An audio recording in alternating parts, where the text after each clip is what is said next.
আরেকটা কাজ বাকি আছে নেকির পাল্লা ভারী হওয়ার, সেটা হলো নফল দান। ফরজ যাকাতটাই অনেক লোকে হিসাব কষে দেয় না। এরে 10 টাকা, ওরে 50 টাকা, ওরে 200, এরে 500 দে, বলে আমার যা যাকাত হয়েছে তার থেকে অনেক বেশি দিয়ে ফেলিস। বলে ভাই কত হয়েছে? অত হিসেব আছে? কত বড় নাদান! হিসাব কষে 1 টাকা যাকাত দেওয়া 1 লক্ষ টাকা দান করার থেকেও শ্রেষ্ঠ। অথচ তার হিসাব নেই, ও বলছে অনেক দিয়ে ফেলিস। জি, তাহলে আগে তুই বাবা যাকাত আদায় কর, এটা তোর জন্য কম্পালসারি ডিউটি। বাকিগুলো এডিশনাল, বাকিগুলো ওভারটাইম।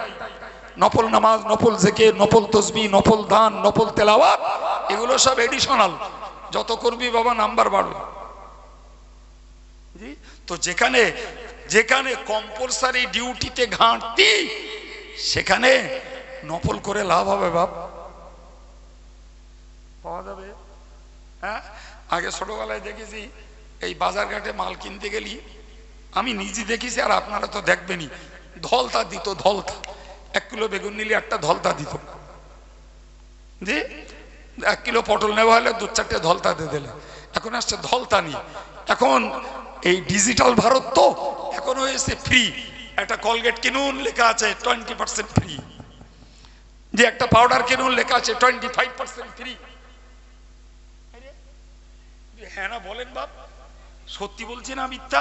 হ্যাঁ, এখন যদি কোনো লোক বলে ভাই আমি একলা লোক, অত বড় কলগেট আমার লাগবে না কো, তুমি ভাই আমার ওই ফ্রিটা দাও, আসলটা থাক।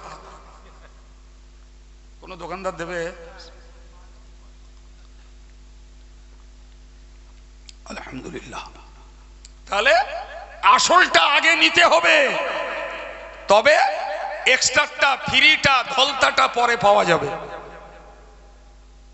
কথা বুঝে আসিনি বাবজি?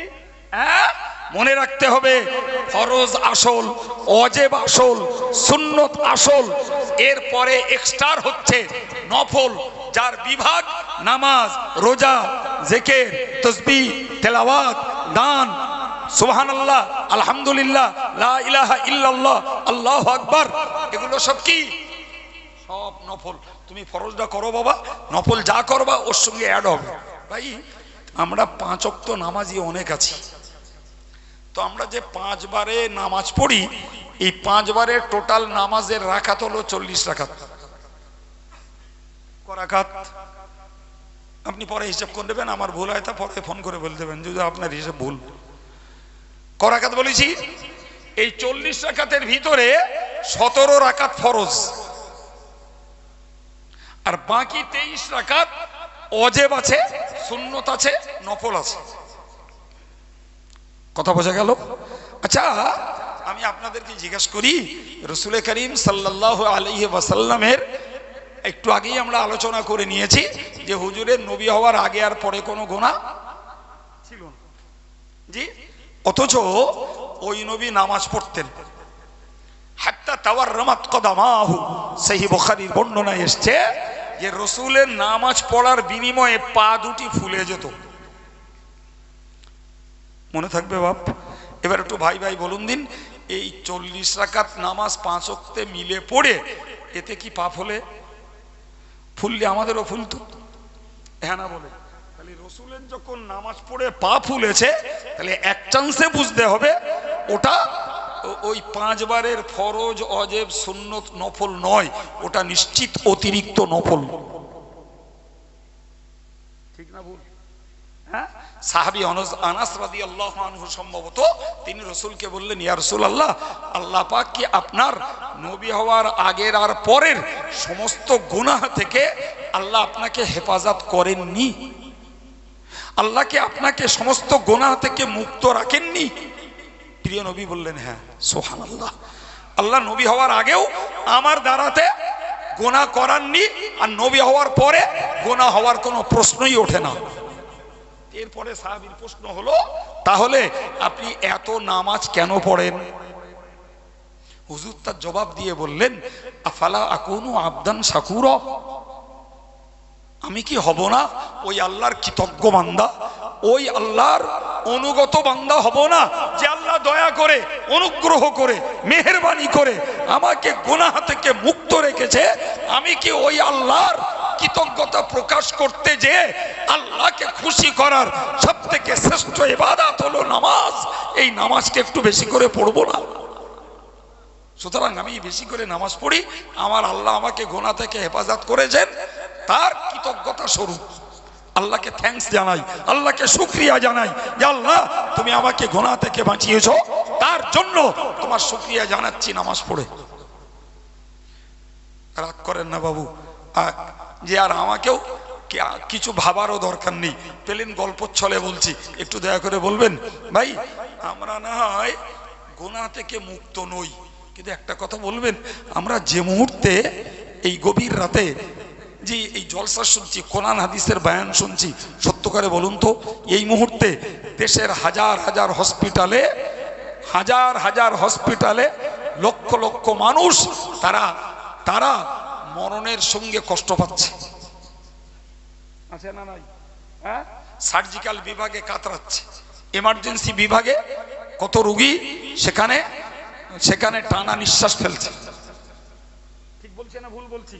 জীবনে কোনোদিন মনে করেছেন আল্লাহ তোমার মেহেরবানি, তোমার দয়া, তুমি রোগ দিয়েছো আল্লাহ, সর্দি দিয়েছো, জ্বর দিয়েছো, সুগার দিয়েছো, আমাশা দিয়েছো, পেটনামা দিয়েছো, ওগুলো নিত্য সঙ্গী হয়েই থাকে। আল্লাহ তুমি আমাকে হসপিটালের বেডে রেস্টে ফেলে রাখোনি, তার থেকে আমি অনেক সুস্থ, এর জন্য 2 রাকাত নফল নামাজ পড়ছি। কজন পড়েছেন জীবনে একটু হাত তুলে একবার দেখাবেন?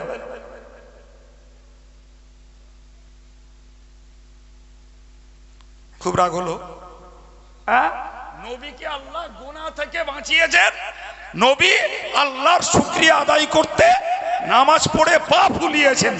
আল্লাহ আমাদেরকে হসপিটালের বেডে শোয়াননি। জীবনে এখনো এমন অনেক লক্ষ মানুষ রয়েছে যাকে হসপিটালের বেডে শুতে হয়নি। এর থ্যাঙ্কস জানিয়ে, এর শুকরিয়া জানিয়ে, এর কৃতজ্ঞতা প্রকাশ করে, হে যুবক, ওহে সমবয়সী ভাই, হে মুরব্বী, হে পর্দার মায়েরা, যুবতীরা, জীবনে কদিন আল্লাহ শুকরিয়া আদায় করে 2 রাকাত নফল নামাজ পড়েছেন? জি ও জি শোনা চলছে সুবহানাল্লাহর ফোয়ারা, নারায়ে তাকবীরের ফোয়ারা, কি শুনছি আর কি নিয়ে বাড়ি যাচ্ছি, ভাবার ব্রেনের অভাব। খুব খারাপ লাগলো। হ্যাঁ, ইস, আমি কি বলতে যে কথা বললাম? জি আমি বলতেছিলাম বাবু, আমার নবী গুনাহ মুক্ত, আল্লাহ শুকরিয়া আদায় করতে নফল নামাজ পড়ে পা ফোলালেন। আল্লাহ আমাদেরকে আহামরি বৃহৎ রোগ মুক্ত করেছেন, তার জন্য আমরা শুকরিয়া নামাজ পড়িনি। জি কেমনে আমাদের নেকির পাল্লা ভারী হবে বাপ? 17 রাকাত ফরজ নামাজ বাড়া কমার জায়গা নাই, 3 রাকাত ওয়াজিব নামাজ বাড়া কমার জায়গা নাই, বাকি একটু মিলিয়ে নেন না কেন ভাইরা আমার, 10 রাকাত সুন্নত নামাজ বাড়া কমার জায়গা নাই, বাকি 10 রাকাত নফল নামাজ বাড়া কমার জায়গা নাই। ও ভাইরা আমার, আমি আপনার কাছে বিনয়ের সঙ্গে বলবো, একটু বলুন না, যদি নেকির পাল্লা ভারী করতে হয় তাহলে আমাদেরকে বাড়াতে হবে নফল নামাজের পরিমাণ। কিন্তু এমন একটা পিরিয়ডে আমরা এসে পড়েছি বাবু, সত্যি কথাটা বলতে গেলি বড় বড় আলেম মাওলানা, আমি সমালোচনার জন্য বলছি না, বাস্তবটা বলছি, এরা নফল পড়ে না, এরা মনে করে ফরজ পড়েছি দ্যাটস এনাফ, আবার কি নফল পড়ে না। তাদের দলীয় লোকেরা নফল পড়ে না। আজকের আমার ইয়াং ছেলেরা, এরা আধুনিক কালে এসে 5 ওয়াক্ত তো পড়ে না, জুমার দিনটা যায়, জি জুমার দিনটা যায়, জুমার ফরজ নামাজ শেষ, কিছু ফতোয়া আমদানি করেছে, সম্মিলিত দোয়া করা বেদাত বলে দোয়া বাদ দিয়ে ঠাঁই বসে থাকলো। আবার কিছু আছে দোয়াটা শেষ, ভিড় ভিড় করে মসজিদ থেকে বেরিয়ে গেল। কিরা বলবো, আমি সুন্দরবনের জঙ্গলের গল্প বলতিস নাকি? হ্যাঁ, রয়েছে কারা, কিছু আধ বুড়ো, পন বুড়ো, ফুল বুড়ো, এরম টাইপের লোকগুলো রয়েছে। বাকি সুন্নত, বাকি বাদাল জমা, আখির জোহর, সুন্নতুল ওয়াক্ত এবং নফলটা পড়বে। ইমাম সাহেব শেষ বেলায় হয় এমনি দোয়া অথবা একটু সবরেসানি করবে, শরিক হয়ে তাই বাড়ি যাবে। এটাই ছিল আমাদের গা গ্রামের জুমার দিনের প্রথা। আজকের ভিড় ভিড় করে চলে যাচ্ছে, নেকির পাল্লা বেড়ে যাচ্ছে, বলেন নেকির পাল্লা বেড়ে যাচ্ছে। কোরআন বলল ওয়াসাব্বিহুহু বুকরাতাম ওয়া আসীলা, তোমরা সকাল সন্ধ্যাতে আল্লাহর নামে তাসবিহ পড়ো। তাসবিহর নাম তাসবিহ হলো সুবহানাল্লাহ, তাহমিদ হলো আলহামদুলিল্লাহ, তাকবীর হলো আল্লাহু আকবার, তাহলিল হলো লা ইলাহা ইল্লাল্লাহ।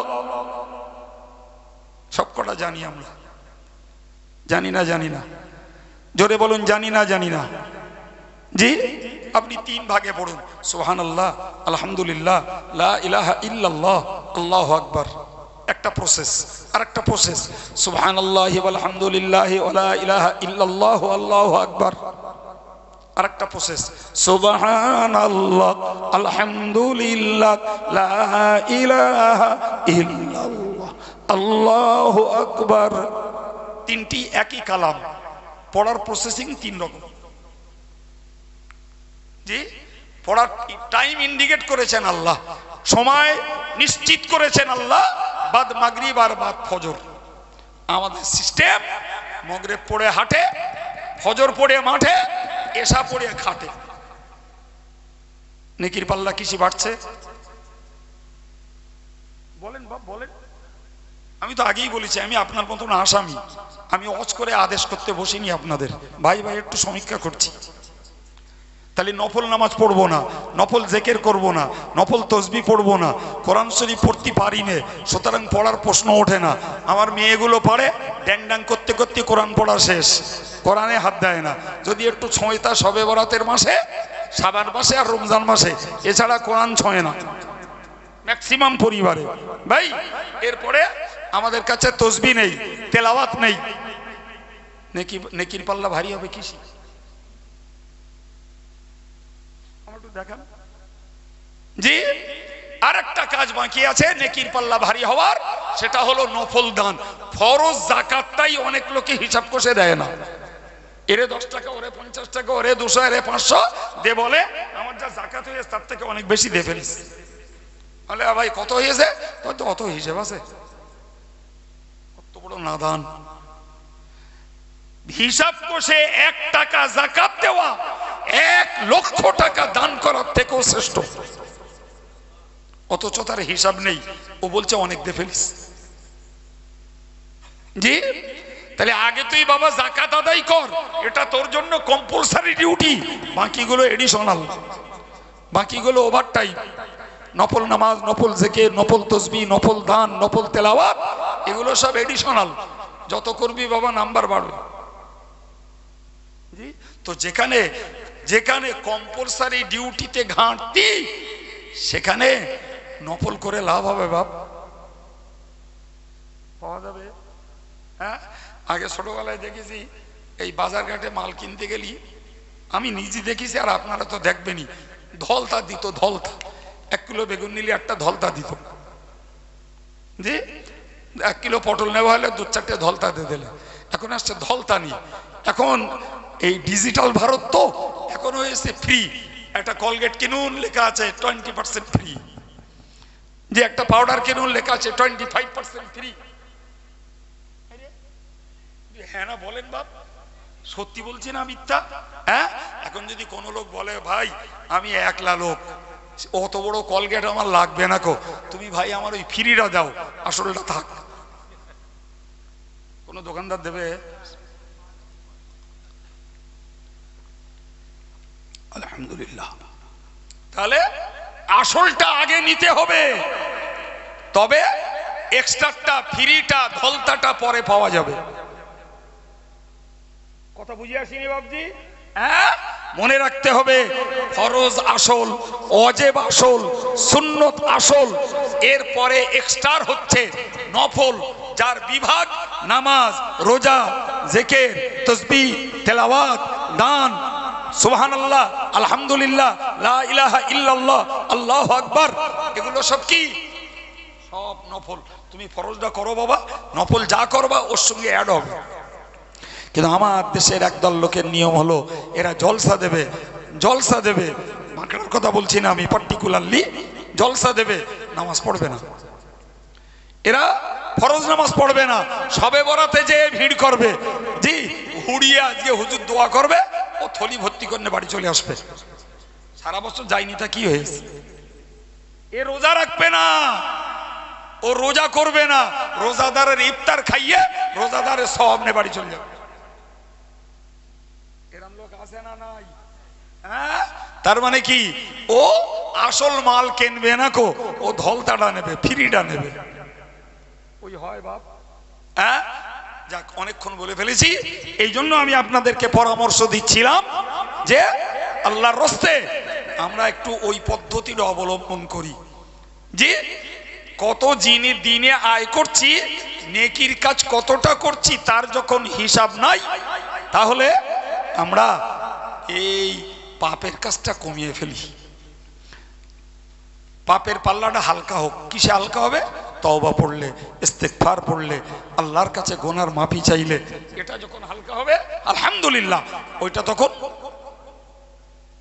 আল্লাহ আমাদের বুঝ দেন। প্রাণ খুলে দরুদ শরীফ আল্লাহুম্মা সাল্লি আলা।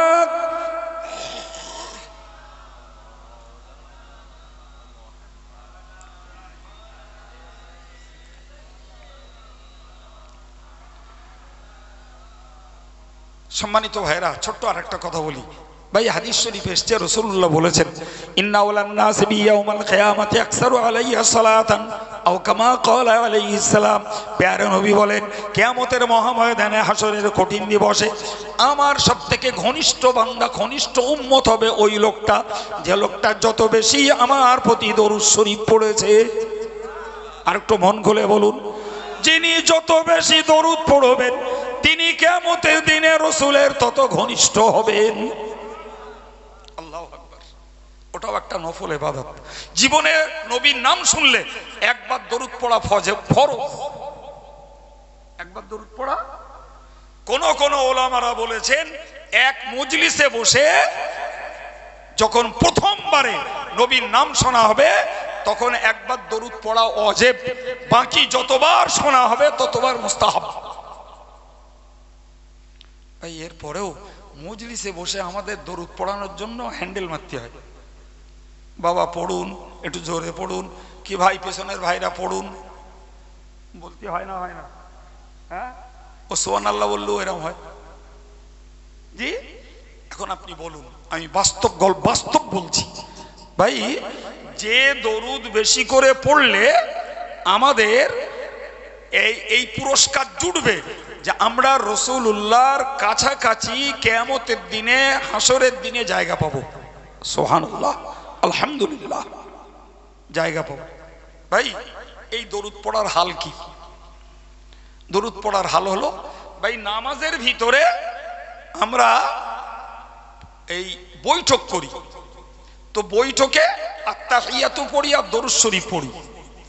তো আত্তাহিয়াতুর মধ্যে রয়েছে নবীকে সালাম, আসসালামু আলাইকা আইয়ুহান নবী, ওগো নবী তোমার প্রতি আল্লাহর শান্তি বর্ষিত হোক, ও রাহমাতুল্লাহ আল্লাহর রহমত হোক, ও বারাকাতুহু আল্লাহ পাকের প্রাচুর্যতা তোমার প্রতি নাজিল হোক। সুবহানাল্লাহ। এরপরে যে বলছি, আল্লাহুম্মা সাল্লি আলা মুহাম্মাদিন ওয়া আলা আলি মুহাম্মাদিন কামা সাল্লাইতা আলা ইব্রাহিম ওয়া আলা আলি ইব্রাহিম ইন্নাকা হামিদুম মাজিদ। এর নাম দরুদ। এর নাম কি? তাহলে এই দরুদ শরীফ নামাজের মধ্যে পড়া হলো সুন্নাত। তাশাহুদ যেটাকে আমরা বলি তাহিয়াতু, ওইটা পড়া ওয়াজিব। আর এই দরুদ শরীফ পড়া কি বলেছি? জোরে বলেন। হয়তো আল্লাহ ভালো জানেন, আমরা দরুদ পড়ি কিন্তু অনেকের হুকুমটা, ওর বিধানটা কি অনেকে জানা নেই মনে হয়। তাহলে আজকে জানা হলো দরুদ শরীফ পড়া কি বাবা? নামাজের মধ্যে সুন্নাত। জি, এখন আপনি বলুন ভাই, এই নামাজের ভিতরে যাদের দরুদ শরীফ জানা আছে আলহামদুলিল্লাহ তারা পড়ছে, গেল একটা পাঠ। আর এরকম অজের মজলিসে বসে, আমি ওই প্রথম উঠেছি একবার পড়িয়েছি, এই এবার একটু পড়ালাম। জি, তো এরকম বিভিন্ন বক্তার কাছ থেকে গড়ে মিলে একটা মজলিসে 2-10 বার দরুদ শরীফ হয়তো পড়া হয়। বলুন দিন, বেয়াদবির মাপ চাচ্ছি। এই দুটো জায়গা ছাড়া আমরা আম মানুষ যারা এক্সট্রার অতিরিক্ত দরুদ শরীফ পড়ার রেকর্ড কি আছে আমাদের? আছে বাপ? তবে এক শ্রেণীর মানুষ আমার জানা মতে যারা কোন পীরের সবক আমল করে, কাদরিয়া বলুন, চিশতিয়া বলুন, নকশবন্দিয়া বলুন, মুজাদ্দিদিয়া বলুন, আলিয়া বলুন, সাহারওয়ার্দিয়া বলুন, যত সিলসিলায় তরিকতে পীর রয়েছে, এই পীরেদের একটা সাবজেক্ট হলো সারা জীবন দরুদ শরীফ পড়তে হবে। সারা জীবন মিনিমাম এশার নামাজ পড়ে 100 বার, ফজরের নামাজ পড়ে 100 বার, বেশি যত পড়বে তত ভালো। তো ওই যারা পীরের কাছে মুরিদ হয়ে আধ্যাত্মিকতার সবক আমল করে, তাসাউফ শিক্ষা যারা অর্জন করে, তারাই ধারাবাহিকভাবে ওই দরুদটা পড়ে। এছাড়া আমার যতটুকু সার্ভে, আমার যতটুকু খোঁজ খবর, তাতে আমরা যারা সাধারণ ভাই মা বোন, আমাদের এই দুটো জায়গা ছাড়া দরুদ শরীফ পড়ার রেকর্ড খুব বেশি নেই। রাগ করছেন বাপ? হ্যাঁ, তাহলে ওটাও আমার নেকির পাল্লা ভারী করার আর একটা মস্ত বড় হাতিয়ার। আল্লাহ পাকের নবী বলেছেন, মান সাল্লাল্লাহু আলাইহি মাররাতান সাল্লাল্লাহু আলাইহি আশার, যে ব্যক্তি আমার প্রতি একবার দরুদ পড়ে আল্লাহ পাক ওই বান্দার 10টি রহমত নাজিল করেন। অন্য হাদিস শরীফে এসেছে যে একবার দরুদ শরীফ পড়ে আল্লাহ তার 10টা গুনাহ maaf করে দেন। একবার দরুদ শরীফ পড়লে পরে আল্লাহ পাক তাকে 10টি সওয়াব দান করেন। একবার দরুদ শরীফ পড়লে পরে আল্লাহ পাক তার 10টা দরজা আল্লাহর কাছে বৃদ্ধি করে দেন। তাহলে দরুদ পড়াতেও আমাদের ত্রিমুখী লাভ, গুনাহ মাপ, সওয়াব, আবার মর্যাদা বৃদ্ধি। ভাইরা, বাবাজিরা, ছেলেরা, মেয়েরা, মায়েরা, সবের কাছে আমি আন্তরিকভাবে আবেদন করে বলবো, এটাও আমাদের নেকির পাল্লা ভারী করার একটা উত্তম রাস্তা, যে আমরা অন্তত একটু দরুদ শরীফ পড়ার পরিমাণটা একটু বাড়াই। শুধু নামাজে আর শুধু ওয়াজের মজলিসে এই দুটো জায়গায় বদ্ধ রাখলে হবে না বাপ, বরং দরুদ শরীফ পড়ার পরিমাণটাও বাড়ালে আমাদের নেকির পাল্লাটা কি হবে? ভারী হবে। আলহামদুলিল্লাহ, আমি কি ওয়াজ করতে করতে এই জায়গায় এসেছি বাবু, ভুলে যাইনি। আমি ওয়াজ করতে করতে এসেছি, আপনাদের এই জায়গা পর্যন্ত নিয়ে এসেছি। সেই আয়াত পড়েছিলাম যে মরণ দুয়ারে যখন মৃত্যুটাকে কাছ থেকে দেখতে পাবে, তখন ও ফিরে আসতে চাইবে। আল্লাহ বললে কখনো না। তোমারে সময় দিলাম, তুমি আগে করোনি কেন? তোমার কাছে ভীতি প্রদর্শনকারী আলেম ওলামা গেছিল, তাদের কথা তুমি মান্যতা দাওনি কেন? সুতরাং ওইসব করে কোনো লাভ হবে না ভাই। আমি আপনাকে বলতে বলতে আলোচনার ভিত্তিতে এই জায়গা পর্যন্ত চলে এসেছি যে আমরা দৈনিক জীবনে যা কামাই করছি ভাই, এটা পাল্লায় উঠবে। নেকির পাল্লায় নেকি উঠবে, পাপের পাল্লায় পাপ উঠবে। সেখানে যদি নেকির পাল্লা ভারী হয়, ফাউলাইকা হুমুল মুফলিহুন, তারাই হলো সফল কাম। যদি নেকির পাল্লা হালকা হয়ে যায়, তারাই ব্যর্থ, তারাই অকৃতকার্য, তারা নিষ্কাম। আমরা বাংলাগুলো কম বুঝি, ইংরেজিরা ভালো বুঝি, তারা ফেল। তারা কি ও ফেল করার পরে পাস করার কোন রাস্তা আর নেই। সুতরাং সময় যখন আল্লাহ দিয়েছেন, আগে থেকেই জোগাড় করাই বুদ্ধিমানের কাজ। তুমি মরণ দুয়ারে ফিরতে চাইবে, আমার আল্লাহ কি বলেছেন? ইন্নাহা কালিমাতুন হুয়া কাইলুহা, ইন্নাহা কালিমাতুন হুয়া কাইলুহা। এটা এমন একটা বাক্য যেটা প্রত্যেকটি বিপদাপন্ন মানুষ বলে। বিপদে যে পড়ে সে বলে, জি, বিপদে যে পড়ে সে বলে। বিশ্বাস করুন, বিপদে পড়লি তখন ঘন আল্লাহরে ডাকে সবাই। যদি সাগরের মাঝে তুফান ওঠে, এক জাহাজ মানুষ ভর্তি, তুফান উঠেছে, জি, তো আপনি বলুন দিন, তাতে হিন্দু, মুসলিম, জৈন, খ্রিস্টান, বৌদ্ধ যত ধর্মের লোক আছে, জি, ওই তুফান উঠলি তখন কারে ডাকে? যার ধর্মে স্রষ্টাকে ডাকার যে শব্দ, মুসলমান আল্লাহ বলে, কেউ ভগবান বলবে, কেউ ঈশ্বর বলবে, কেউ গড বলবে, যে যার মতন ডাকবে। ওই সময় নেতা নেত্রী, বউ ছেলে মেয়ে, বাপ মা ভাই বোন, কারুর নাম মুখে আসবে? আল্লাহ বলছেন ফাইদা রাকিবু ফিল ফুলকি দাকাবুল্লাহ মুখলিসিনা লাহুদ্দিন। এরা যখন কিস্তিতে চড়ে আর ওই কিস্তি যখন ডুবতে যায়, তখন এরা খাঁটি দিলে নিষ্কলুষ মনে একমাত্র শুধুমাত্র কেবলমাত্র আমি আল্লাহকে ডাকে। ফালাম্মা নাজ্জাহুম ইলাল বার ইযা হুম ইউশরিকুন। আমি আল্লাহ যখন ওদের কিস্তিটাকে, জাহাজটাকে, নৌকাটায় যখন তীরে ঠেকিয়ে দিই, ওরা যখন উপকূলে উপটে উঠতে পারে, উঠি ওরা শিরক করে, তথা উঠি বলে সত্যি জাহাজের নাবিকটার ধন্যবাদ, অভিজ্ঞ নাবিক, নাহলে এ জাহাজ কোন রকমে ধারে ভিড়তে পারতো না, মাঝিটার ধন্যবাদ দিতে হবে। এই তুফান থেকে এই নৌকা বাঁচানো এর মতো মাঝির দ্বারাই সম্ভব হয়েছে, অন্য কেউ হলো পারতো না। এ জাত আল্লাহর নাম ভুলে গেছে। আরে আমার কথা মনে খাটছে না বাপ, মনে লাগছে না? হ্যাঁ, আমার আল্লাহ বললেন ওরা শিরক করলো, ওদের বাঁচালাম, তীরে ভিড়িয়ে দিলাম, উপকূলে তুলে দিলাম আমি। আর আমার গুণ গাওয়া, আমার প্রশংসা করে আলহামদুলিল্লাহ পড়া বাদ দিয়ে ও নাবিকের মাঝি মাল্লার গুণ গাচ্ছে। কত বড় মুশরিক! জি, একই কেস ভাই, একই কেস। যখন করোনায় 1,05,00,000 নেলে, তখন ঘন পাকে দোয়ার মজলিস, তওবার মজলিস, ইস্তেগফারের মজলিস, ঘ্যান ঘ্যানানি, প্যান প্যানানি কত রকমের শুরু হলো। জি, করোনা বন্ধ হলো, সব স্ত্রী কুকুরের লেজে যেখান ছিল সেখানে ফিরে গেল। কথা বলছেন না কেন? কথা বলে। করোনার কারণে গ্রামে 20-50টা মুসল্লি বেড়েছে। রেকর্ড দেবেন আমার একটা গ্রামের? দেবেন দিন, আমি ওই গ্রামটায় তার কাছে একটু সালাম কালাম করে আসবো, যে করোনার ভয়তে এরা কটা নামাজি হয়ে। হায় হায়।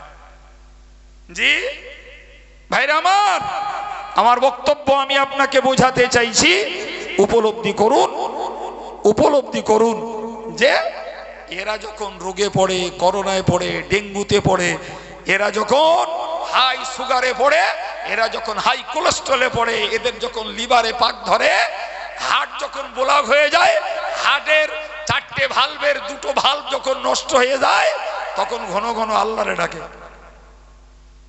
কার ডাকে? আর কোন প্রকারে আল্লাহর দয়া, আল্লাহর মেহেরবানি, যেই সুস্থ হয় ও তখন আবার মনে করে, আবার মনে করে আমি একজন। এ সর্বনাশ করে কিচ্ছু লাভ হবে না বাপ, নিজের ক্ষতি নিজের কথা হবে। আল্লাহ বললেন বান্দা তুই শোন, তুই আজকে চাচ্ছিস ফিরে আসবি না, আমি ওয়ারাইহিম বারযাখুন ইলা ইয়াউমি ইউবাসুন। তোর এই আর্তনাদ যাতনা, এই কাতরানির পরে তোর জন্য রয়েছে একটা পর্দার জগৎ, যার নাম কবর জগৎ। সাহিত্যের ভাষায় ওই জায়গাটার নাম মধ্য জগৎ। দ্যাট মিন্স ওটা দুনিয়ার শেষ, আর ওইখানটা থেকে যখন বেরোবি তখন আখিরাতের শুরু। এর নাম মধ্য জগৎ, এর নাম কবর জগৎ। একই কোরআনের ভাষায় বলা হয় আলামে বারযাখ। এটা দুনিয়ার শেষ, আর ইসরাফিলের সিংহা ফুৎকার পর্যন্ত এই পিরিয়ড চলবে। জি, সুতরাং সময় এইটুকু, সময় এইটুকু, যতক্ষণ সজ্ঞানে সুস্থ আছি ততক্ষণ আমাদের সময়।